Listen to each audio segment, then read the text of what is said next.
Hey there, in this video I'm going to talk about PDF security and the various ways that Gravity PDF protects your data. Uh, I'm currently on the Gravity PDF global settings page, and right at the bottom there's a little security section. Most of the time you won't want to modify any of these options. The plugin comes with same defaults to protect the PDFs, but I just thought I'd open it up and discuss a little bit more about what each of the various options does. The logged out timeout option is used when people submit your form who aren't logged into your website. Um, because they don't have a user account, there's not a simple way to match um, that they are who they say they are and that they submitted um, that entry and should be able to access that data. Um, there's two ways that we allow unauthenticated access. And the first is IP address matching. By default, Gravity Forms will store the user's IP address with the entry, um, and we do a comparison on that IP address if they try and view a PDF. But IP addresses can change, and they don't always stay the same. So this logged out timeout basically checks when the entry was created, and if the unauthenticated user tries to view that PDF within that 20 minutes and their IP addresses match, and they'll be able to look at the PDF. If 20 minutes is up and they try and view the PDF again, say after 21 minutes, then they'll get an error message saying they can't access it anymore. Uh, Now, I know in Europe, GDPR is a big thing, and IP addresses are considered personal information. So a lot of European users are disabling the IP storage feature of Gravity Forms, so they don't have to one less thing to deal with. Now, the standard unauthenticated security won't work in that case because there's no IP address to compare to. To combat that, or as an alternative option to that IP authentication, we introduced signed PDF URLs, which is a special um, token, secure token that we generate for the user. And anyone with access to that link can view the PDF for a specific time. By default, that actually uses the logged out timeout. So if you use the sign URL feature, it's going to expire after 20 minutes by default. But you can change that. You can extend it to a day, a week, or a month if you wanted to allow a longer timeout on those signed URLs. Um, the default owner restriction, um, basically each PDF that you create on your form has an owner restriction setting, and it will default to whatever you set here. So if I turn this on, whenever I create a new PDF, the owner restrictions option will also be on. What the owner restriction setting actually does is it prevents the entry owner from viewing that PDF. So if you wanted to really lock down who had access to a particular PDF, then you could enable this setting, and the person filling out the form won't be able to view that PDF. By default, only site administrators will be able to view it, or anyone with the user restriction capability.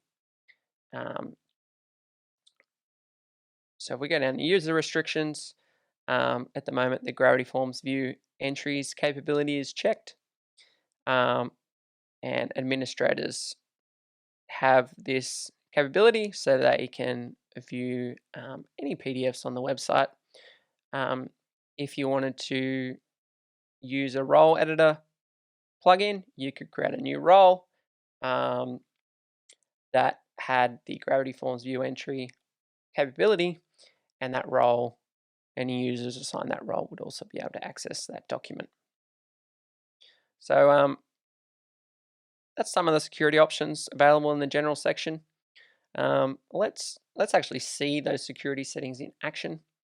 So I'm currently logged in to the site, and I can go and view this PDF here. But if I log out of the site,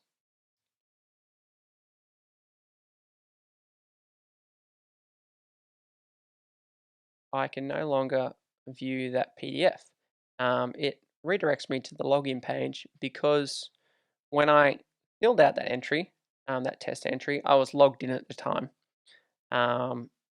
So it detects that a logged in user filled in that entry, and it prompts them to log in if they try and access that PDF while they're logged out.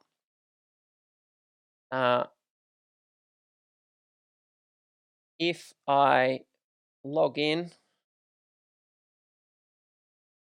as the admin, again, I can view that PDF.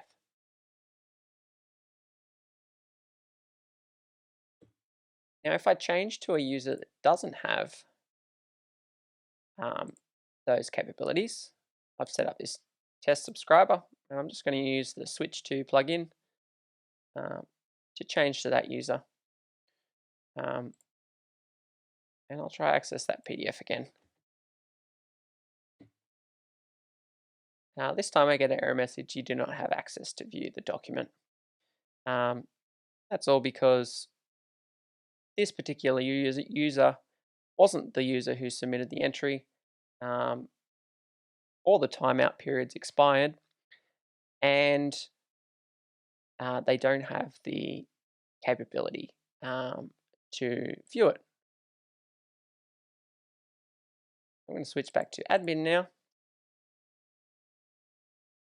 and I'll go ahead and show you the unauthenticated user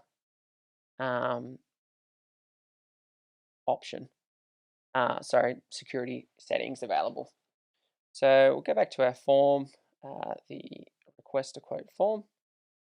Go to form settings, personal data. I'm going to disable IP address storage and save. And then I'm going to include a download link on the confirmation page.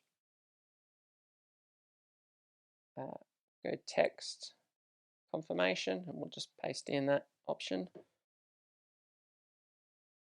Okay, so we're a logged out user now, and we're on the front end of the website with a form embedded. I'm a user, I'm filling this out.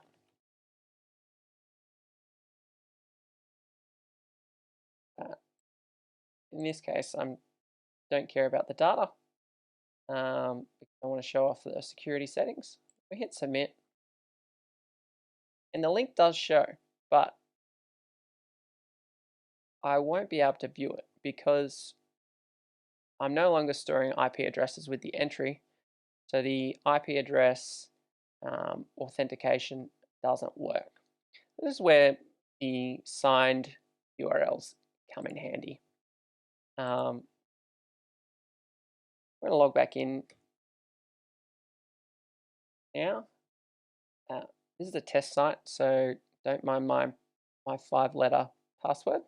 If it was a live site, you know, password manager, 15, 20 character password, you beauty. Request an order form, we'll head back there, and we're going to go to the confirmations. We'll edit this shortcode we added. To enable the sign feature, we're just going to include the signed attribute and put a 1 there. That just tells the system we want this to be a signed URL,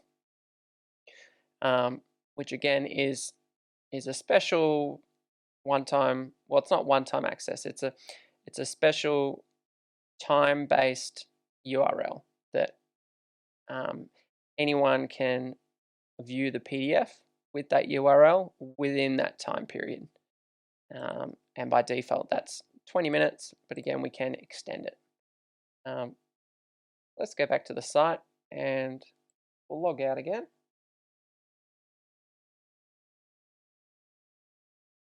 And fill out our form.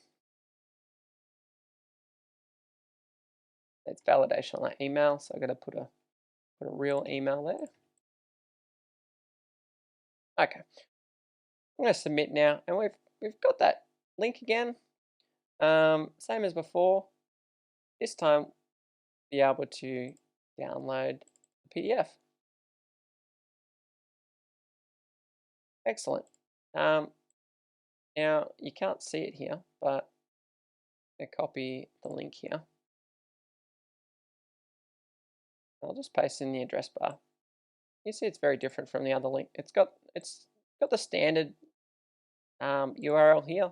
It's also got these additional parameters: expires and signature.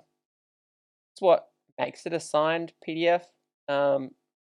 These options here basically tell the system that this is a valid signed link. It does some checks and balances, and if everything passes, then the user will be able to view that document, and they don't need to be logged into the website and have the appropriate permissions. They don't need to be the entry owner. Signed URL is good if you want to send a link to the PDF to other people who may not have access to your website, may not have a user account, and you don't want to send that PDF as an email attachment for one reason or another. So those options are available to you when you're configuring Gravity PDF.